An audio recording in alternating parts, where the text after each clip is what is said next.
Our next speaker really doesn't need an introduction. He is beloved. He's one of the top legal scholars in the world. I would say of all the media appearances, he definitely loves being with me on Newsmax and also on Katz and Cosby on WABC Radio. Do we have WABC Radio fans out there? All right. And do we have Newsmax fans out there? Okay, good. I'm glad I cover both. I'm glad I'm on both. But our next speaker has written more than 50 books. He is always the go-to guy on the fight to support Israel and all the great constitutional issues out there. He has written numerous best-selling books, but I want to also give him a shout-out before he comes up, because I think he has done something more important than any of the other books he's probably ever done.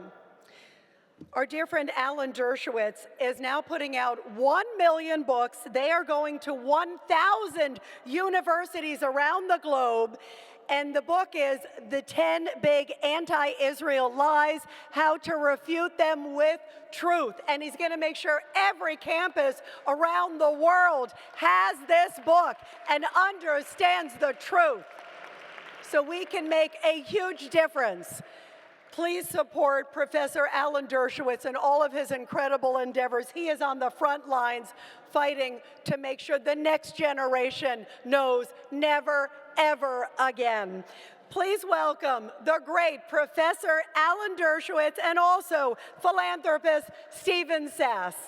Thank you so much. I love you, Professor. I love you. Oh, wait, here, let's take a picture here. Oh, wait, Tom.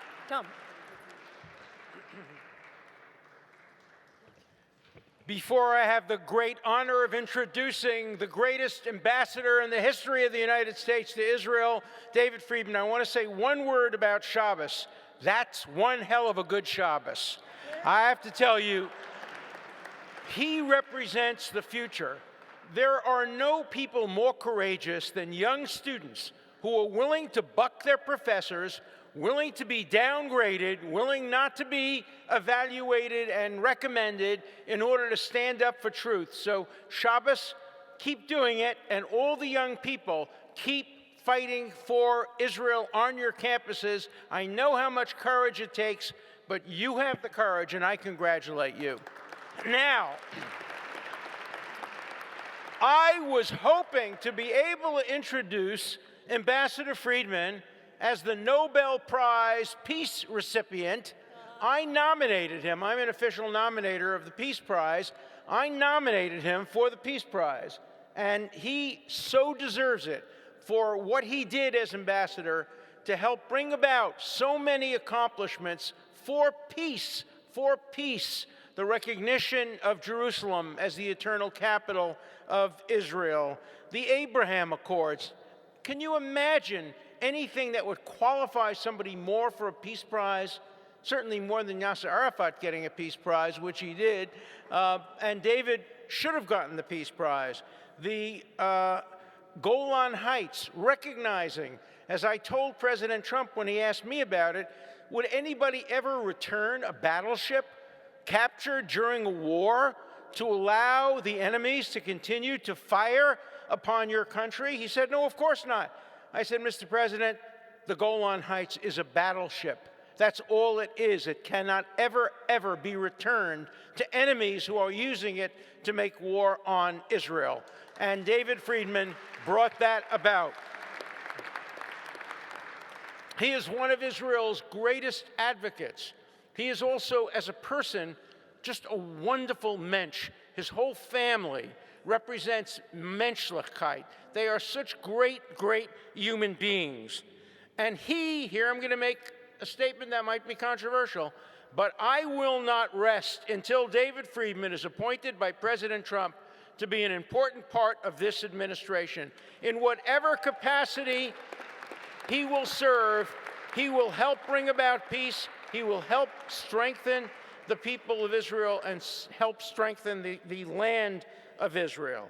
Look, I wrote this book on lies, but David has for years, Mr. Ambassador, been our strongest exposure of the lies of the other side. And he continues to do so, and he continues to understand what the Psalm of David meant when it said, Hashem oz li'amo yitain. Hashem will give the Jewish people strength and us. Hashem yivarech et amo b'shalom. He, the Jewish people, will then get peace. He has learned the lesson of history that morality is essential. Israel is the most moral army in the world. Morality is essential, but we had morality during the Shoah. We had morality on October 7th. We had morality and will continue to have morality. But for the Jewish people and for the state of Israel to survive, it must have oaths. It must have strength. It must be the most powerful military, not only in the Middle East, but in many parts of the world. It can only survive. It can only make peace when the world recognizes that Israel cannot be defeated militarily. Why is October 7th so important? Because October 7th exposed Israel's vulnerability to terrorism. And it brought out the bullies of the world, the people who on October 8th at Harvard, 33 student groups condemned Israel for October 7th. When Israel is down, it increases anti-Semitism. And when Israel is strong, and when Israel is powerful, it can resist anti-Semitism. So with the hope that Hashem will give us both oz and shalom, I just wish Israel chazak ve'ematz, and I introduce with great, great pleasure my friend and the greatest ambassador in the history of American relations with Israel, David Friedman. This land and the biblical covenants and wisdom emerging from within it are what makes us Jewish. Israel isn't just a place. It is a country with sovereignty over its land and responsibility for its inhabitants. Today, that sovereignty has been called into question by the nations of the world and even by some within Israel. But Israel cannot be Jewish without sovereignty over the places that make it Jewish. We hope that one day, with God's help and with your help, Israel will have complete sovereignty over all of its biblical homeland in a manner that brings peace, prosperity, and essential human dignity to all of Israel's inhabitants. Today, we opened the United States Embassy in Jerusalem, Israel.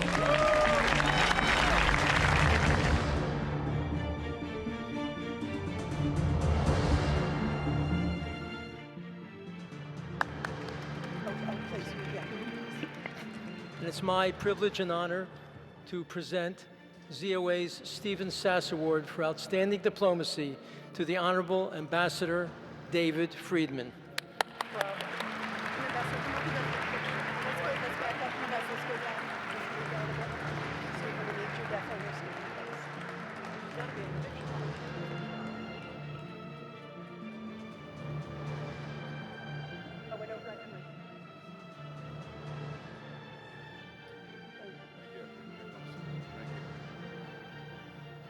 Thank you all. Thank you, Alan, my dear friend Alan Dershowitz.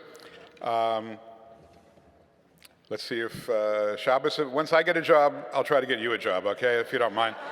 Let me handle my own situation first, if it's okay.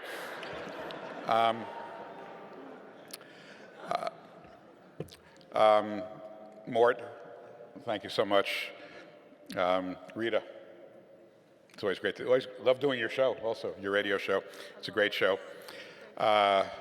Gary, who's Gary? The Schottensteins, great people. My friend Amir, Avivi, it's great to see you, all the honorees. It's, and thank all of you. You know, there's really only one ZOA. It's been around forever. It never wavers. Unapologetic, unequivocal advocacy and education for the state of Israel, for the people of Israel, and for the land of Israel. And it's a great testament to all of you that you came here, though you fought the crowds. I had to go back in twice. I had to go speak somewhere else. They're yelling at me, calling me names. Who cares, right? Who cares? We know that what we're doing is right. We're on the side of God. We're on the side of righteousness, and we'll continue to keep doing what we're doing. October 7th is still with us. Make no mistake about it, the Israeli army has performed magnificently. The intelligence services We're going to win the war, there's no question. We're almost at the point of winning the war. But it's still with us. I mean, the trauma, make no mistake about the trauma of October 7th. I mean, how many Israelis are not sleeping at night? How many children don't have parents? How many parents have lost children? How many soldiers have been wounded and will never be the same again? We'll win the war, but I don't know how long it'll take to overcome the trauma. Maybe never. Maybe never. But we did get something of value out of this experience. Not worth it, not worth this experience, but we got something of value. And what we really got was clarity. We have clarity today like never before. We know who our friends are. We know who our enemies are. We know what works. We know what doesn't work. We know the challenges that we have to face. We have the confidence and I believe the skill to confront them. So we know we have a clear vision like we've never had before. And if there's one thing that's more clear than anything else, abundantly clear, perhaps nothing is more clear. There can never, ever, ever be a Palestinian state, period.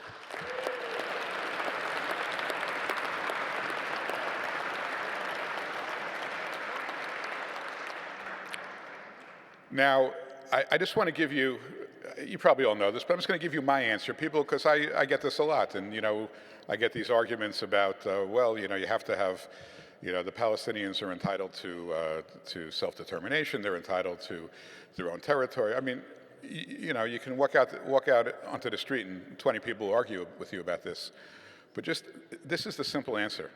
The simple answer is that we tried this already, right? In 2005, the Jewish people left Gaza. There hasn't been a Jew living in Gaza. There hasn't been a soldier with a boot on the ground in Gaza since after October 7th. The Palestinians were given the entirety of the Gaza Strip. That's the western-facing Mediterranean, beautiful sunsets. Could have built, the most beautiful hotels and apartments, just like we have in Tel Aviv. What did the Palestinians do with this body of land that they were given? Well, first they had an election. And who did they vote for? Who did they elect? They elected Hamas. And then they got lots of money. They got money from the UN. They got money, unfortunately, from the United States, billions of dollars from America. Everyone other than the Trump administration gave them tons of money. They got money from the Gulf, got money from the EU. What did they do with all the money? Did they build a school? Did they build a hospital? Did they build a hotel? They took all their money and they built terror tunnels and weapons of mass destruction. So if you didn't agree with the idea of a Palestinian state before October 7th, and I've never thought it was a good idea, but whatever you might have thought before October 7th, we have definitive proof on October 7th that there can never be a Palestinian state. Left to their own devices, left with autonomy and control over their territory, the Palestinians will take whatever they have and use it to murder, slaughter, kidnap, rape, and torture the Jewish people. We can never, ever let that happen again.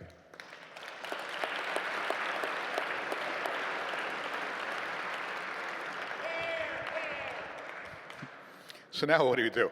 So we know what we can't have, right? So what do? So do we just throw up our hands and say, oh, this is just too complicated, we can't do anything about it? Well, we can't do that. Look, vacuums in the Middle East get filled by the worst actors. There was a vacuum in southern Lebanon, it was filled by Hezbollah. There was a vacuum in Gaza filled by Hamas. There was a vacuum in the Sinai, it was filled by ISIS. You can't have vacuums. We need to fill every vacuum. And so what that does is it puts us in the business, if you will, of collecting resumes from all the countries. Someone's got to be sovereign over Judea and Samaria. Someone's got to. You can't have a vacuum. So let's collect resumes among all the various players. Who could be the sovereign over Judea and Samaria? Well, it's not going to be Lebanon. It's not going to be Syria. It's not going to be Jordan. It's not going to be Egypt. It's not going to be any of these terror groups. Is there any country in the region that has a track record of actually dealing humanely with a Muslim minority population? Anybody any particular place you can think of? Because 20% of Israel is Arab. And, they've got 5 or 6 really first-rate academic institutions. Better than Harvard, better than Columbia. I went to Columbia, way better than Columbia. And more than 20% of the students that attend these universities are Arabs. You know, Christian Arabs have the highest standard of living in Israel, higher standard than Jews. You go to a hospital, you get into you break your arm, playing ball, and you go to a hospital at Shaarei Tzedek or Hadassah Hospital, there's a good chance your arm is going to be set by a Palestinian doctor. Lawyers, commerce. A dear friend of mine, Arab, Muslim, Israeli citizen, former chairman of Bank Leumi, the largest bank in Israel. So Israel knows how to do this, given the opportunity. And there is no other country. So, if assuming that that Judea and Samaria needs a sovereign, and I think every land needs a sovereign, there's really no other choice. And that's really why I wrote this book that some of you have called One Jewish State. And you'll have to read the book. I'm not going to tell you what's in the book, but I'm going to tell you what's in the title, because the title itself is worth just explaining. Because there's 3 words there, One Jewish State, that actually I gave some thought about the meaning of each word. Now, I'm talking about the word one. What does one mean? Well, throughout the entire world, right, there's one Jewish state. There's 30, 40, 50 Muslim states. There's Christian states. I mean, in America, we don't have a national religion, but most of the world has a national religion. There are Christian states, Hindu, Buddhist states, and many, many, many Muslim states. All we're asking for is just one Jewish state on land not bigger than New Jersey, for a people, for the Jewish people, who have a better claim to living in the land of Israel than any people have anywhere else in the world. Just one little place, one Jewish state. And I would say one more thing about the word one. It's one Jewish state and never more than one Jewish state. Israel cannot be divided. We've been divided in the past. We all know the story of King Solomon. He was a great king, a very wise man, built the temple. Towards the end of his life, he kind of made some mistakes. He had too many wives. He splintered his influence in different places. And the consequence was that he lost his kingdom. He lost 10 tribes out of 12. 5/6 of the Jewish people were separated off, and then 200 years later were taken and destroyed, never heard from again. 5/6 of the Jewish people, because of our lack of unity. The consequences of not being unified are disastrous for the Jewish people. So that's one. There's one Jewish state, not more than one Jewish state, and to say the least, we're entitled to one small piece of land in our biblical heartland. Jewish, well, it's got to be Jewish, right? We're not talking about having a place in Las Vegas or in Texas. I mean, people in Texas love Jews, but we don't want to have a state in Texas, right? We want to be in our biblical homeland. Well, what makes this land Jewish? Like, there's only one. I mean, yes, there are more Jews that live there, that live in Israel, than any place else in the world. But what makes this Jewish state Jewish? It's Jerusalem. It's Hebron. It's Beit El. It's Shiloh. It's Beit Lechem. It's all the places of the Bible. I mean, I made a movie a year and a half ago called Route 60, The Biblical Highway, which I made with Mike Pompeo, and he talked about the Christian significance, and I spoke about the Jewish significance. But this route, Route 60, Kvish Shishim, that starts in Nazareth and ends in Beersheba, you go down this road, you literally immerse yourself in the land of the Bible. This is where, whether you're Jewish or Christian, whether you want to talk about Jesus making his pilgrimage to the temple, you want to talk about all the Old Testament stories of Isaac and at Beit El, or Hebron, it's who we are. It's our DNA. It's what makes us a Jewish nation across continents, across ages. It's our DNA. It's very hard to be a Jewish state without sovereignty over the places that make you Jewish. It's just very hard to do. And we have to make sure, this is our opportunity to make sure that never happens. And the reason is for the last word, state. Okay, Israel is a state, right? That means it is a sovereign nation. It has sovereignty over its land. But we've got this, as Amir points out, if you ask a fourth grade class in Israel, draw a map of your country. Just draw a map. You'll be shocked to find that there's different maps. Some will draw the Green Line, okay, which is a mistake. Some will draw the Jordan River, which is the right answer, but it's not really actualized yet. Some, the more sophisticated ones might choose the Alone Line, or where they think the settlement blocks are going to be. But Israel's, almost it's 76 years old. And it's time to make the tough decisions that it's been putting off for so long. And so, as I tell all my friends in Israel, the world will respect Israel's decision if Israel respects itself. And we have to encourage, look, this is not our decision to make. But I can tell you, because I have this conversation endlessly with my friends in Israel, and their question is always, can we do it? What are the consequences? Can we get away with it? Will we be boycotted? Will we be, what will America do? And, what I tell them is, they always ask me, well, what will President Trump do if we do? I said, well, you know what? If I ask President Trump tomorrow about, one Jewish state and about extending Israel's sovereignty to all of Judea and Samaria, the question he asked me is, well, what does Israel want to do? Like, before I make it, what do they want to do? Let them come to me, let them make a decision, let them come to me, explain why it's good for Israel, why it's good for the region, why it's good for the Palestinians, why it's good for, stability, why it's good for the economy, why it's good, make the case, and I'm happy to listen to it. But, what I tell all my friends in Israel, don't ask anybody to be more of a Zionist than you are. Okay, you have to be, you're the Zionist, we're the Zionist. We have to, Israel has to go first.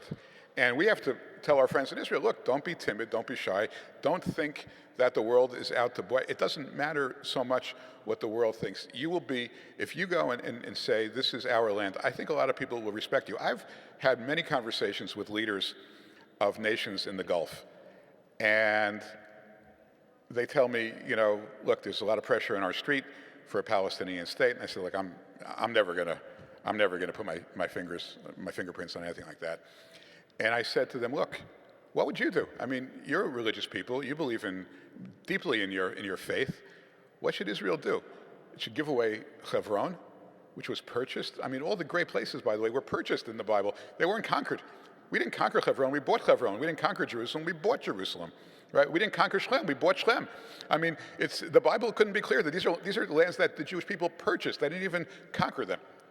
And I said, what would you think of a people that gave away to Palestinians their holiest sites, their most historically significant sites? And by the way, I say this to my friends in Israel, you know what the video is going to look like. I mean, you give away Shiloh, you know what's going to happen. They're coming in with pitchforks and bulldozers and fires, and they're going to destroy every last piece of evidence that Jews ever lived in Shiloh, which was the Jerusalem of Israel before there was Jerusalem. So we have to really focus on the fact that we're kind of, getting to the point where this is not aging well, right? It's, you could put off this decision for a long time, and Israel successfully did. I don't blame Israel because, look, Israel's never had a day of peace in its life. Not one day of peace in its entire national existence. So I'm not here to blame Israel, but we have to help Israel make the decisions that will last for the next 100 years. And we have to at least support Israel in saying, look, these places are the places that, frankly, were motivated the founders of America. America is a, we have this transformational document called the Declaration of Independence. What was transformational about it? That human rights doesn't come from the sovereign. Human rights comes from God. We're all endowed by our Creator with certain rights, life, liberty, the pursuit of happiness. How did our founders know about this? How did they know which particular rights were relevant? There are a lot of rights out there, right? You can envision all kinds of rights. Why life, liberty, and the pursuit of happiness? Because they read the Bible. It's all there in the Bible. And where did the words of the Bible come from? Well, you all know, Ki mitzion tetzei Torah, dvar Hashem Yerushalayim. The word of God comes from Jerusalem. And so, look, we have to be strong on this issue. I mean, completely strong. There's not, and I'll tell you, it's difficult to be in government and to be so completely inflexible that you would turn down.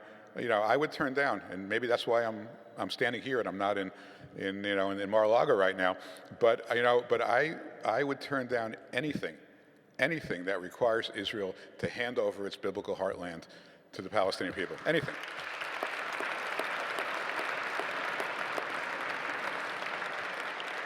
So look, I'll finish off just by saying this. Look, there's a lot of people who look at the Middle East in different ways, lots of different vectors. You can say, I care the most about bringing economic prosperity. I care the most about national security. I care the most about regional stability. I care about human rights. I care about faith. There's all kinds of different ways people process their news and make their decisions.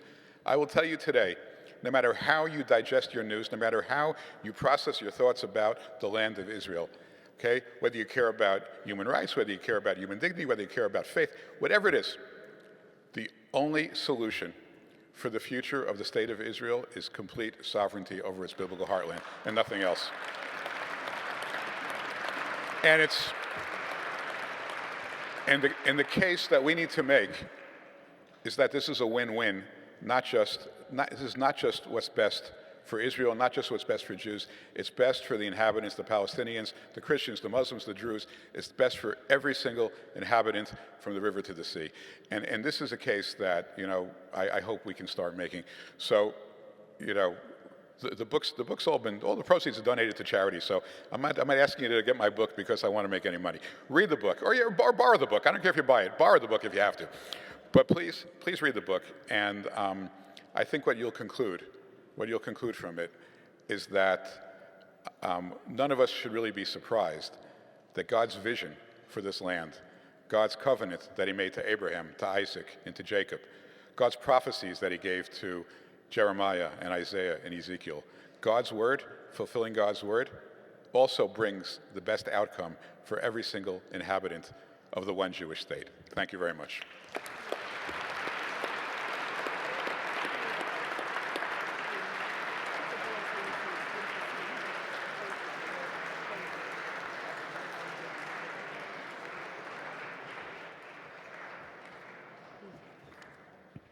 Ambassador Friedman, thank you very, very much. Thank you. What a blessing to have you here. What a fine representative. Thank you for all you did to move the U.S. Embassy and also the stunning Abraham Accords, one of the great warriors for Israel, the Ambassador David Friedman. Thank you. What a blessing.